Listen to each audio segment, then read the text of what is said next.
Olá! Hoje a gente vai mergulhar de cabeça num dos campos mais fascinantes da tecnologia, sabe? É um mundo onde as máquinas não só calculam, elas também enxergam. Vamos entender juntos como foi que a inteligência artificial aprendeu a ver. Para a gente começar, vamos pensar numa analogia bem simples que vai guiar toda a nossa conversa. Pensa assim, se a inteligência artificial, de um jeito bem geral, dá para os computadores a habilidade de pensar. Então, a visão computacional é o que permite que eles vejam, é o que dá a eles a capacidade de interpretar, de entender o mundo visual ao nosso redor. E essa é a grande virada de chave, né? Transformar um monte de luz e pixels em significado. Ok, legal. Mas como é que isso funciona na prática, de verdade? Para a gente entender, primeiro a gente precisa dar um passo atrás e ver como uma máquina percebe uma imagem. E, olha, a percepção dela é totalmente diferente da nossa. A pergunta central de tudo é exatamente essa. Quando a gente mostra uma foto para um computador, o que é que ele está processando? Com certeza não são formas ou objetos. Pelo menos não no comecinho. E é aqui que mora a imensa diferença. A nossa visão, a visão humana, é instantânea, cheia de contexto. A gente olha para um carro e na hora entende o conceito carro. Já o computador, bom, ele vê uma grade gigante de números. Cada númerozinho ali representa a cor e a intensidade de um único pixel. Então o desafio, que é um desafio gigantesco, é justamente esse: traduzir essa sopa de números num conceito simples como carro. Então, como é que a gente supera esse desafio? Como a gente ensina uma máquina a transformar essa grade de números em algo que faça sentido? É aqui que a mágica da inteligência artificial moderna entra em cena. Ok, vamos dar um nome mais formal para isso.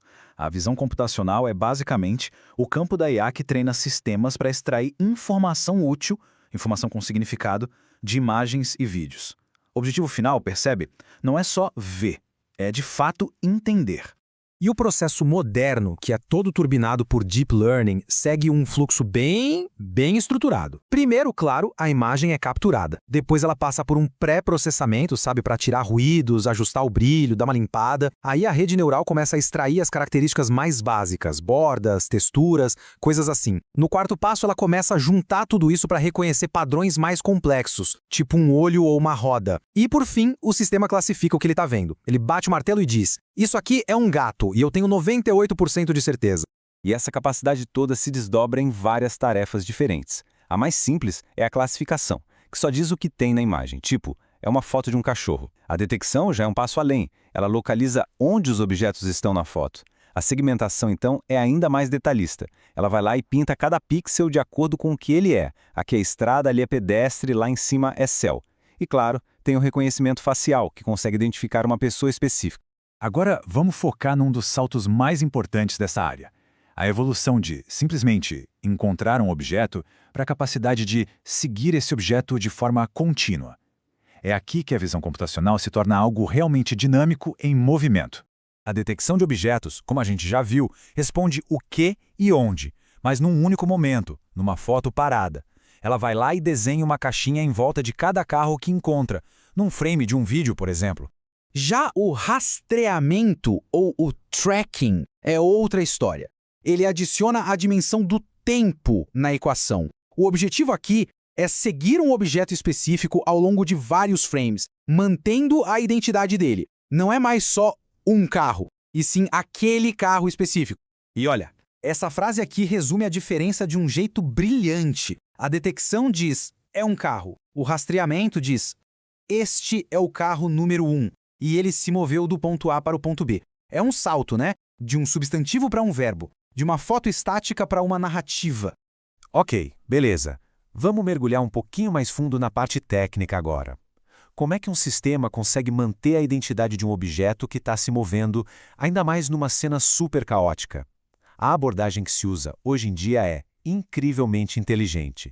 A maioria dos sistemas mais modernos usam uma metodologia chamada Tracking by Detection. Traduzindo, seria algo como rastreamento por detecção. O nome já entrega o jogo, né? Ele usa a detecção como o primeiro passo fundamental para conseguir rastrear.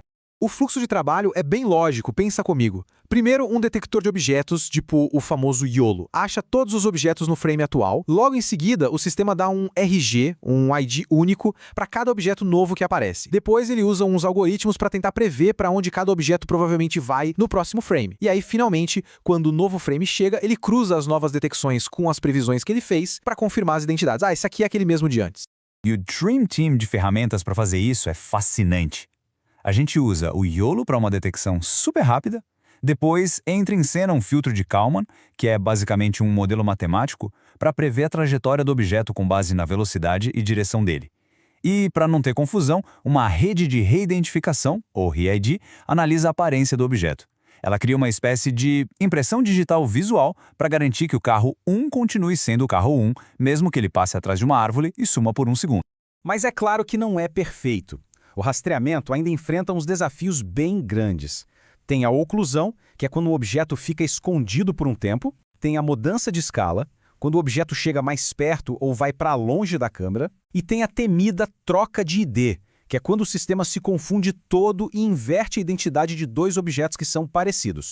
Depois de toda essa teoria, a pergunta que fica é: tá, mas onde é que isso tudo se aplica? Como é que essa tecnologia realmente impacta a nossa vida? E a resposta é: em muito mais lugares do que a gente imagina.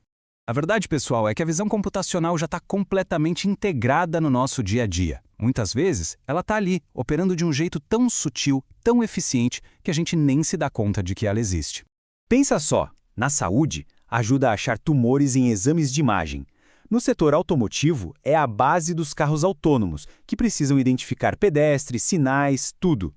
Na indústria, fica de olho em produtos na linha de montagem, controlando a qualidade. Na segurança, está lá no desbloqueio facial do nosso celular.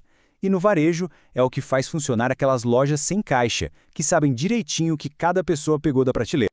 E o futuro, olha, é ainda mais promissor. A gente está caminhando para uma integração muito maior, com percepção de profundidade 3D e, talvez o mais empolgante de tudo, com modelos de linguagem avançados. Isso abre um leque de possibilidades que é completamente novo. Isso tudo nos leva a uma pergunta final que, na verdade, resume bem esse futuro. Imagina só poder não só ver uma imagem, mas conversar com ela. Chegar para um sistema e perguntar: onde foi que eu deixei minhas chaves naquela foto que eu tirei da sala? E ter a resposta. É exatamente nesse ponto que a inteligência que aprendeu a ver começa de fato a entender o nosso mundo.